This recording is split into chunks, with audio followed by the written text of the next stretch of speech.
गुजरात विधानसभा चुनाव के पहले चरण के लिए प्रचार हुआ तेज। प्रधानमंत्री नरेंद्र मोदी ने दूसरे दौरे के दूसरे दिन वेरावल, धोराजी और अमरेली में जनसभा को किया संबोधित। लोगों से भारी संख्या में मतदान करने का किया आह्वान। पीएम मोदी ने सोमनाथ मंदिर में भी की पूजा अर्चना।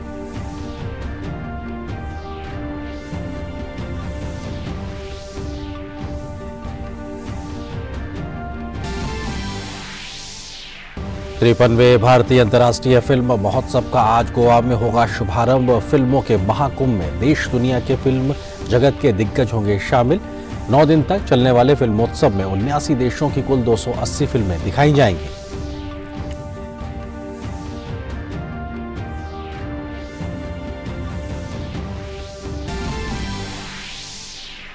फुटबॉल के महाकुंभ फीफा फुटबॉल विश्व कप 2022 का आज होगा आगाज। 18 दिसंबर तक चलने वाले टूर्नामेंट में खिताब के लिए भिड़ेंगी 32 टीमें।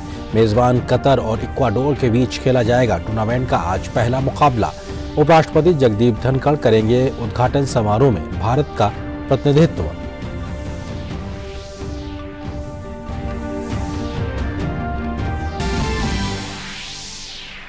भारत ने दूसरे टी20 मैच में न्यूजीलैंड के सामने जीत के लिए 192 रन का लक्ष्य रखा। भारत की शानदार बल्लेबाजी। सूर्य कुमार यादव ने आतिशी पारी खेलते हुए लगाया शतक।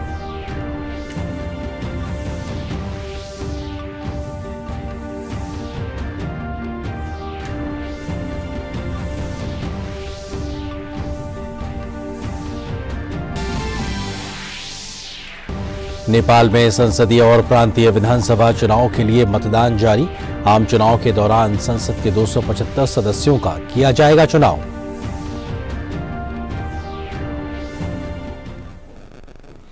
नमस्कार, आप देख रहे हैं डीडी न्यूज। अब तक के समाचारों के साथ मैं हूं आपके साथ आरेंद्र। खबरों पर डालते हैं विस्तार से नजर। गुजरात विधानसभा चुनाव के पहले चरण के लिए चुनाव प्रचार और ज्यादा तेज हो गया है। प्रधानमंत्री नरेंद्र मोदी के गुजरात दौरे का आज दूसरा दिन है। उन्होंने वेरावल में जनसभा को आज संबोधित किया। अपने संबोधन में पीएम मोदी ने लोगों से रिकॉर्ड तोड़ मतदान करने का आह्वान किया। उन्होंने कहा कि लोकतंत्र के उत्सव में एक एक वोट का बहुत महत्व है, इसलिए लोकतंत्र के उत्सव में बढ़ चढ़कर हिस्सा लें। प्रधानमंत्री नरेंद्र मोदी ने गुजरात के सौराष्ट्र में धोराजी में भी जनसभा को आज संबोधित किया। 182 सदस्यीय गुजरात विधानसभा के लिए 2 चरणों में 1 और 5 दिसंबर को वोटिंग होगी और मतगणना 8 दिसंबर को होगी।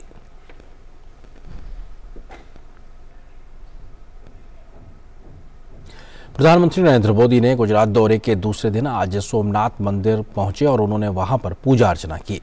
पीएम मोदी ने शिव जी का पंचामृत अभिषेक किया। उन्होंने जल, दूध, दही, शहद, शक्कर से बाबा भोलेनाथ का अभिषेक किया। सोमवार से सोमनाथ की अगर बात की जाए तो सोमनाथ से प्रधानमंत्री का एक पुराना जुड़ाव रहा है। सोमनाथ रथ यात्रा से लेकर पार्टी को मजबूती दिलाने में इस पूरे क्षेत्र का खासा महत्व रहा है।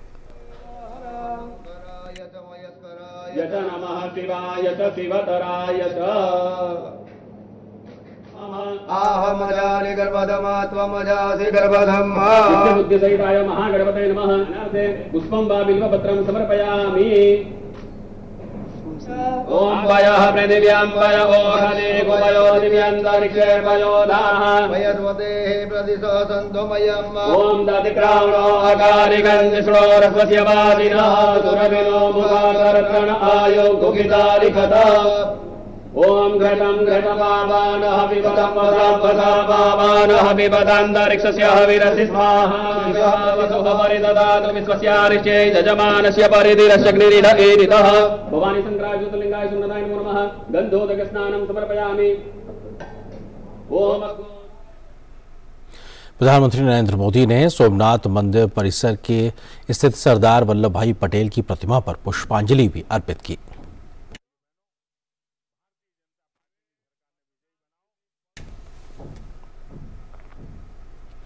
प्रधानमंत्री ने सोमनाथ मंदिर के शिखर पर पताका भी चढ़ाई।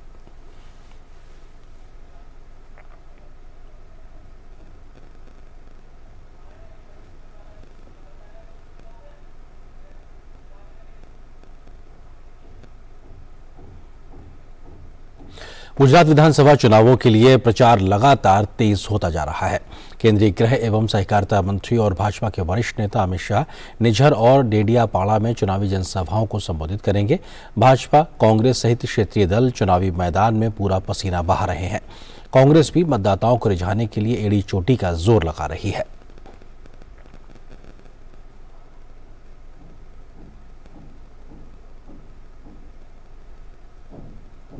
और खबर दिल्ली से जुड़ी हुई। दिल्ली के नगर निगम चुनाव के लिए भी चुनाव प्रचार जोरों पर है। सभी राजनीतिक दल लगातार राज्य में मतदाताओं को लुभाने का प्रयास कर रहे हैं। आज भाजपा के राष्ट्रीय अध्यक्ष जेपी नड्डा दिल्ली में विभिन्न स्थानों पर रोड शो करेंगे, तो वहीं रक्षा मंत्री और वरिष्ठ भाजपा नेता राजनाथ सिंह भी दिल्ली के उत्तम नगर में एक रोड शो करेंगे।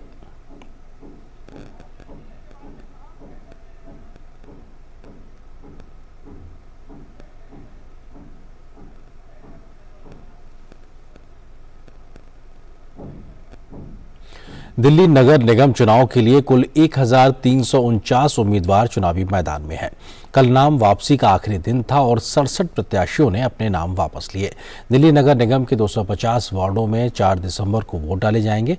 मतों की गिनती 7 दिसंबर को होगी। इस बीच दिल्ली राज्य चुनाव आयोग ने मतगणना के लिए 42 केंद्रों पर तैयारियां पूरी कर ली हैं। चिन्हित केंद्रों पर इलेक्ट्रॉनिक वोटिंग मशीनों के उपयोग के लिए प्रशिक्षण भी दिया जाएगा। मनी लॉन्ड्रिंग के मामले में तिहाड़ जेल में बंद दिल्ली सरकार के मंत्री सत्येंद्र जैन को वीआईपी ट्रीटमेंट मिलने का एक वीडियो सामने आया है। इस पर भाजपा ने आज एक प्रेस कॉन्फ्रेंस कर दिल्ली सरकार पर हमला बोला है। भाजपा सांसद मनोज तिवारी ने कहा है कि जो लोग सत्येंद्र जैन से मिलने जेल में आ रहे हैं उनकी पहचान सार्वजनिक की जानी चाहिए। भारतीय जनता पार्टी मांग करती है कि सत्येंद्र जैन की बर्खास्तगी के साथ साथ जो लोग जेल में आ रहे हैं उनकी आइडेंटिटी को दिल्ली के सामने लाया जाए, तभी इस केस में जो दिल्ली के लूटने वालों का असली चेहरा है वो सामने आएगा। और हमें पूरा विश्वास है कि एक सांसद के पत्र लिखने के बाद जेल के कमरे में, कैदी के कमरे में इस प्रकार से हो रही मीटिंग्स का दूध का दूध, पानी का पानी और सच सामने आना चाहिए। भारतीय जनता पार्टी इसकी मांग करती है। वहीं तिहाड़ जेल में बंद दिल्ली के कैबिनेट मंत्री सत्येंद्र जैन का मसाज कराते हुए एक वीडियो तूल पकड़ता जा रहा है। बीजेपी ने वीडियो को लेकर आम आदमी पार्टी पर जमकर हमला बोला है। भाजपा प्रवक्ता शहजाद पूनावाला ने कहा है कि सत्येंद्र जैन को थाईलैंड की सेवाएं केजरीवाल जेल के अंदर उपलब्ध करवा रहे हैं। उन्होंने कहा कि मालिश और चंपी की तुलना फिजियोथेरेपी से करना फिजियोथेरेपी का अपमान है। गौरतलब है कि मनीष सिसोदिया ने सत्येंद्र जैन की फिजियोथेरेपी का हिस्सा बताया था। तिहाड़ के अंदर किस प्रकार से थाईलैंड की सेवाएं, मतलब मालिश की सेवाएं शुरू हो चुकी है, इसके लिए दिल्ली की जनता ने हार्दिक धन्यवाद देने के लिए इस प्रकार के पोस्टर, आपका स्पा, अरविंद केजरीवाल को धन्यवाद देने के लिए पोस्टर लगाए हैं। जिस चीज में साफ साफ दिखाई दे रहा है कि एक मंत्री को जिसे बेल 5 महीने तक नहीं मिली है, कोर्ट ने उसे कट्टर बेईमान कहा है, कट्टर करप्ट कहा है, उसे मंत्री बनाए रखते हैं ताकि वो वसूली भी कर सके, उगाई भी कर सके सुकेश जैसे लोगों से तिहाड़ के भीतर, और वीवीआईपी मसाज और मालिश भी ले सके। और उसके बाद मनीष सिसोदिया इसे फिजियोथेरेपी कहते हैं। आज सुबह इंडियन एसोसिएशन ऑफ फिजियोथेरेपिस्ट ने इसका खंडन किया है। उन्होंने कहा है कि उनकी बदनामी की गई। इस प्रकार से मालिश और चंपी देने वाले जो सुबह जो सिर पर और पैर पर मालिश देते हैं, उनकी तुलना फिजियोथेरेपी से करके उन्होंने एक फिजियोथेरेपी मेडिकल साइंस की बेइज्जती भी की है। भाजपा के अध्यक्ष जेपी नड्डा कर्नाटक के बेल्लारी में एक जनसभा को संबोधित उन्होंने किया है। उन्होंने कहा कि 70 साल तक भाजपा के अलावा किसी और ने कभी देश में आदिवासियों की परवाह नहीं की और न ही उन्हें बराबरी का प्रतिनिधित्व दिया है। आज भाजपा ने पहली बार एक आदिवासी महिला को भारत का राष्ट्रपति बनाया है। आपने लंबे समय तक राजनीति में आपने देखा होगा, लोगों ने आपके साथ, आपके वोट के साथ धोखा दिया, आपके हक हुकूक की रक्षा नहीं की, आपकी चिंता नहीं की गई और आपके वोट को वोट बैंक समझकर उपयोग किया। लेकिन जब देने की बारी आई तो आपसे मुंह मोड़ लिया गया। लेकिन आज यह परिस्थिति आई है कि केंद्र में नरेंद्र मोदी जी की सरकार है जो दोनों हाथों से आपको आशीर्वाद दे रही है, और प्रदेश में बसवराज बोम्मई की सरकार है जो पूरी ताकत के साथ आपके साथ खड़ी है और आपके विकास में जुटी है। वो खबर फिल्म जगत से जुड़ी हुई 53वें भारतीय अंतर्राष्ट्रीय फिल्म महोत्सव का शुभारंभ आज गोवा में होगा। फिल्मों के इस महाकुंभ में देश दुनिया के फिल्म जगत के दिग्गज शामिल होंगे। इफ्फी में कई देसी और विदेशी फिल्मों की स्क्रीनिंग होगी तो मास्टर क्लास सेशन से लेकर कई अन्य बड़े आयोजन भी देखने को मिलेंगे। 9 दिनों तक चलने वाले फिल्मोत्सव में करीब 80 देशों की कुल 280 फिल्में दिखाई जाएंगी। भारतीय पैनोरमा वर्ग में 25 फीचर फिल्में और 20 गैर फीचर फिल्में दिखाई जाएंगी। अंतर्राष्ट्रीय वर्ग में 183 फिल्में प्रदर्शित की जाएंगी।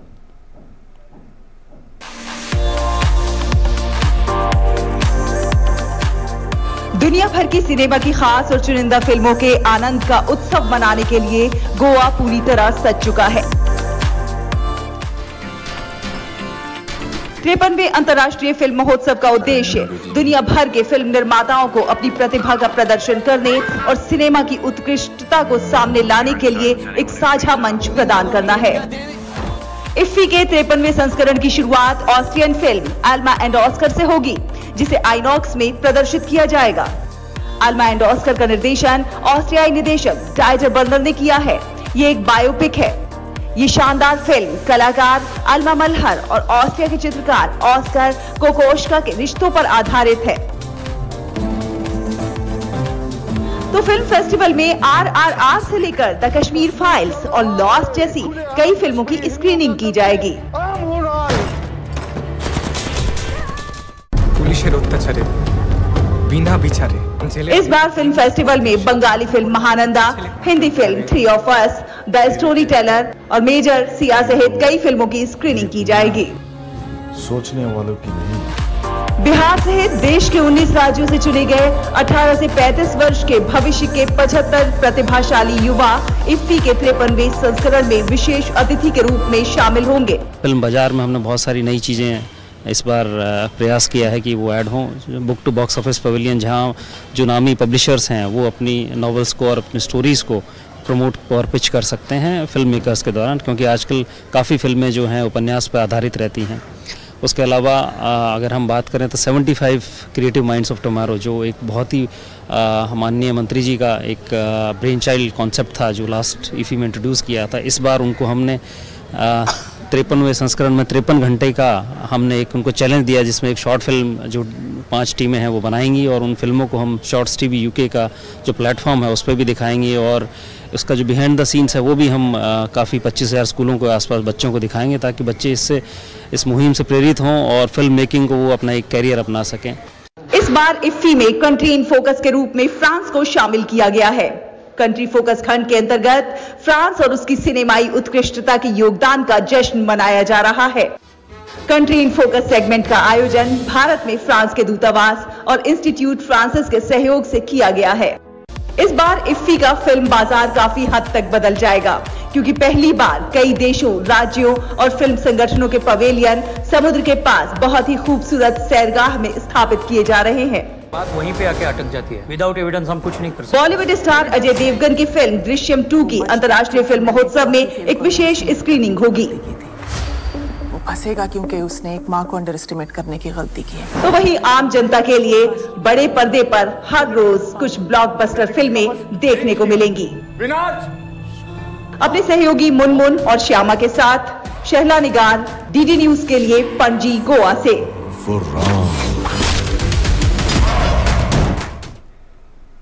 तो गोवा में आज से इफ्फी का आगाज होने जा रहा है। क्या कुछ खास होगा और कैसी हैं तैयारियां, हमारी सहयोगी संवाददाता श्यामा मिश्रा की खास रिपोर्ट पणजी से देखिए। आज का वो दिन है जब इफ्फी 2022 शुरू होने वाला है। हम देख सकते हैं कि यहाँ पे जितनी भी तैयारी थी वो पूरी हो चुकी है और बस अब इंतज़ार है सिनेमा लवर्स का, सेलिब्रिटीज़ का, डिग्निटरीज़ का, लेजेंड्स का, जो यहाँ पर आएंगे, शिरकत करेंगे। और साथ ही हम देखेंगे कि श्यामा प्रसाद मुखर्जी स्टेडियम में एक बहुत बड़ा गाला इवेंट होगा ओपनिंग का, और साथ ही ये जो आइनॉक्स का एरिया है, वेन्यू है, वहाँ पर opening film Oscar and Alma and Oscar वो दिखाई जाएगी। ओपनिंग फिल्म है चूँकि, तो यहाँ पर भी हम देखेंगे कि रेड कार्पेट का ये जो इवेंट है वो होगा। और उसी के साथ साथ हम जानते हैं कि इफ्फी में कई सारे नए चीज़ें, नई इनिशिएटिव्स यहाँ पर लाए गए हैं। जिस तरीके से हम इंटरनेशनल जा रहे हैं उसी तरीके से हम गांव-गांव तक पहुंचने की भी कोशिश कर रहे हैं, क्योंकि हम जानते हैं इस बार कैरावैन्स भी लाए गए हैं जो गांव-गांव तक जाएंगे गोवा में, और ताकि जो गांव तक के लोग हैं उनके तक भी सिनेमा पहुंच सके। साथ ही दिव्यांगजनों के लिए भी क्लासेस है जहां पर वो सीख सकते हैं कि फिल्म कैसे बनाई जाती है। जाहिर सी बात है, हमने पहले भी बताया कि जितना इंटरनेशनल जा रहा है इसका स्तर, उतना ही वो हर जन को छूने की कोशिश कर रहा है। कैमरा पर्सन अश्लेषा के साथ श्यामा मिश्रा, डीडी न्यूज़, पणजी, गोवा। और यहाँ पर एक छोटे से ब्रेक के लिए रुकते हैं। लहलहाती फसल, भरे पूरे खेत खलिहान, हर किसान का बस यही अरमान। लेकिन कभी बारिश, कभी बिजली, कभी ओला, कभी सूखा। प्रकृति का तो नहीं, मगर नुकसान का उपाय है। AIC से फसल बीमा। Agriculture insurance company of India limited, AIC। और ब्रेक के बाद रुक करते कुछ और महत्वपूर्ण खबरों की ओर। उत्तर और दक्षिण की संस्कृति को एकाकार करने वाले काशी तमिल संगमम में भारतीय संस्कृति की विरासत का अनोखा संयोग देखने को मिल रहा है। अब काशी ही नहीं बल्कि उत्तर प्रदेश के दूसरे धार्मिक स्थल भी इससे जुड़ते जा रहे हैं। नदियों और धाराओं के संगम से लेकर विचारों, ज्ञान, विज्ञान और कला संस्कृतियों का संगम भी यहाँ पर देखने को मिल रहा है। ऐसे तो लगता है कि केवल काशी और तमिलनाडु के लोगों से ही जुड़ा हुआ है, लेकिन उत्तर प्रदेश सरकार ने एक और व्यवस्था की है कि जो तमिल के लोग आएंगे, जो ग्रुप्स आएंगे, वो काशी में पहले तो रुकेंगे, फिर प्रयागराज जाएंगे और उसके बाद अयोध्या जाएंगे। लेकिन एक नया संयोग मिला मुझे काशी विश्वनाथ धाम में। वृंदावन से 2 बालिकाएं आई हुई हैं, संस्कृत की विद्यार्थी हैं और भगवान शिव की भक्त भी हैं। भगवान विश्वेश्वर के दरबार में इनसे मुलाकात हो गई। आप लोग भगवान शिव को, चूंकि तमिलनाडु में भी लोग भगवान शिव के उपासक हैं, क्या कहना चाहेंगे इस काशी तमिल संगमम में? हम संस्कृत के विद्यार्थी हैं और ये जो संस्कृत भाषा है ये तमिल लोगों के लिए भी और हमारे लिए भी बड़ा प्रिय है। सब साथ में रहते हैं, तो तमिल में तो नहीं लेकिन हम अपनी भाषा में भगवान शिव जी को याद करेंगे। जिस पर भी ओ बाबा तेरा रंग चढ़ जाता है, जिस पर भी ओ बाबा तेरा रंग चढ़ जाता है, सारे जीवन वो तो फिर मौज उड़ाता है, सारे जीवन वो तो फिर मौज उड़ाता है। जिस पर भी ओ बाबा तेरा रंग चढ़ जाता है, जिस पर भी ओ बाबा तेरा रंग चढ़ जाता है, सारे जीवन वो तो फिर मौज उड़ाता है, सारे जीवन वो तो फिर मौज उड़ाता है। धीरे धीरे बन गया तेरा वो दीवाना, मस्ती में गाता रहता तेरा वो तराना। धीरे धीरे बन गया तेरा वो दीवाना, मस्ती में गाता रहता तेरा ही तराना। जहाँ कहीं भी जाए तेरे गुण गाता है, जहाँ कहीं भी जाए तेरे गुण गाता है, सारे जीवन वो तो फिर मौज उड़ाता है, सारे जीवन वो तो फिर मौज उड़ाता है, सारे जीवन वो तो फिर मौज उड़ाता है। बाबा तो अड़भंगी कहे ही जाते हैं, उनके भक्त भी उन्हीं की भाव में जीते हैं और जैसा उनका अगर भजन करते हैं तो जीवन भर मौज उड़ाते हैं। काशी धाम से कैमरा पर्सन मनोज कुमार सानी के साथ doctor Harkesh Bahadur Singh Gautam, DD news, Varanasi. राजधानी दिल्ली में राष्ट्रीय बाल अधिकार संरक्षण आयोग के द्वारा विश्व बाल दिवस के अवसर पर बच्चों के उद्धार और उनकी घर वापसी के लिए एक पोर्टल घर का उद्घाटन किया गया। इसके साथ साथ बाल कल्याण समिति के अध्यक्षों और सदस्यों के लिए प्रशिक्षण मॉड्यूल, तथा बच्चों के उद्धार और उनकी घर वापसी के लिए प्रोटोकॉल को भी शुभारंभ किया गया।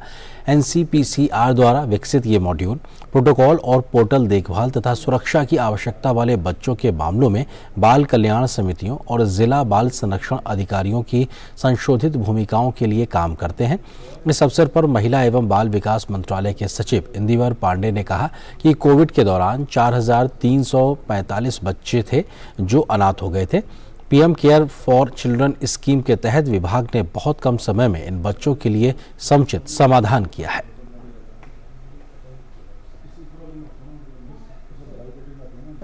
PM cares for children scheme में जो बच्चे कोविड से अफेक्टेड थे, जिनके माता पिता दोनों की डेथ हो गई, एक बहुत ही कम समय में आप सभी ने उनके सारे केसेस प्रोसेस किए और करीब 4,345 ऐसे बच्चे जो कि आइडेंटिफाई किए गए, उनको सबका हर तरह का सपोर्ट मिला।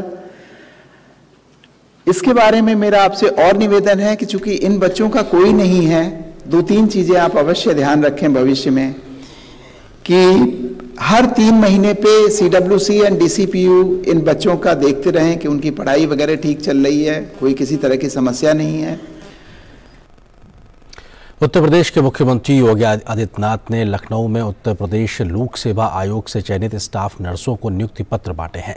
इस दौरान योगी आदित्यनाथ ने कहा कि उत्तर प्रदेश पहले देश के अंदर एक बीमारू राज्य माना जाता था, लेकिन अब प्रदेश देश की दूसरी सबसे बड़ी अर्थव्यवस्था है। विगत 5 वर्ष के दौरान आदरणीय प्रधानमंत्री जी की प्रेरणा से उत्तर प्रदेश शासन की शासकीय सेवाओं में एक पारदर्शी और निष्पक्ष चयन की प्रक्रिया के माध्यम से 5 लाख से अधिक युवाओं को हम लोगों ने शासकीय सेवा में विभिन्न पदों पर नियुक्ति पत्र प्रदान किए। जो प्रदेश पहले देश के अंदर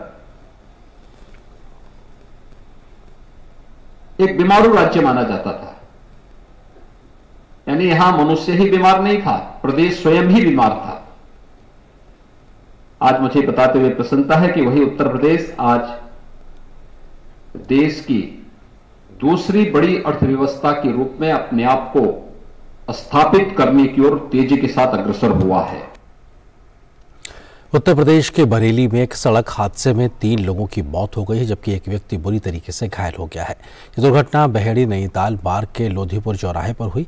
कार सवार उत्तराखंड से बरेली आ रहे थे। हादसे में जान गंवाने वाले 3 यात्री बरेली के ही निवासी हैं। तेज रफ्तार से आती हुई कार ने ट्रक को टक्कर मारने की वजह से ये दुखद हादसा हुआ है।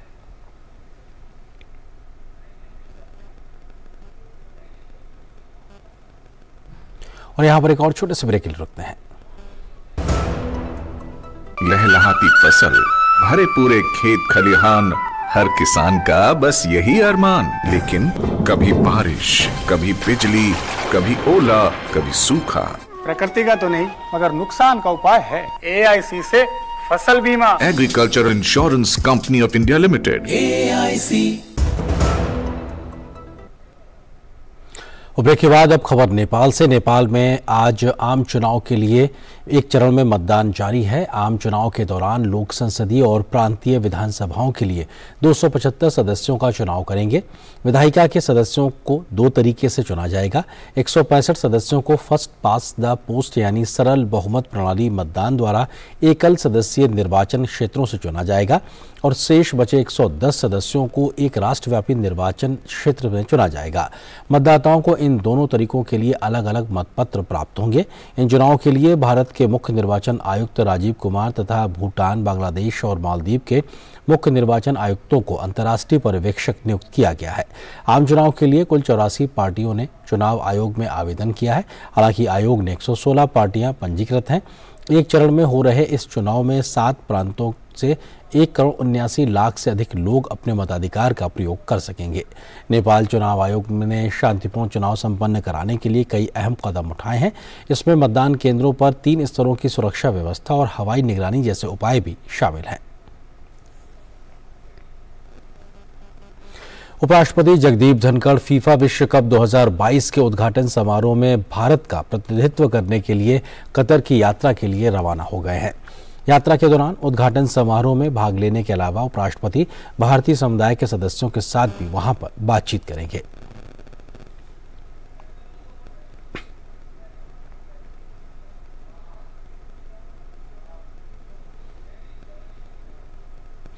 फीफा फुटबॉल विश्व कप 2022 की शुरुआत आज कतर में होने जा रही है, जहां दुनिया की 32 टीमें विश्व कप की ट्रॉफी पर कब्जा जमाने के इरादे से एक दूसरे के सामने भिड़ती नजर आएंगी।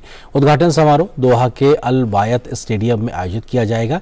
विश्व कप का पहला मुकाबला कतर और इक्वाडोर के बीच खेला जाएगा। उपराष्ट्रपति जगदीप धनखड़ उद्घाटन समारोह में भारत का प्रतिनिधित्व करेंगे।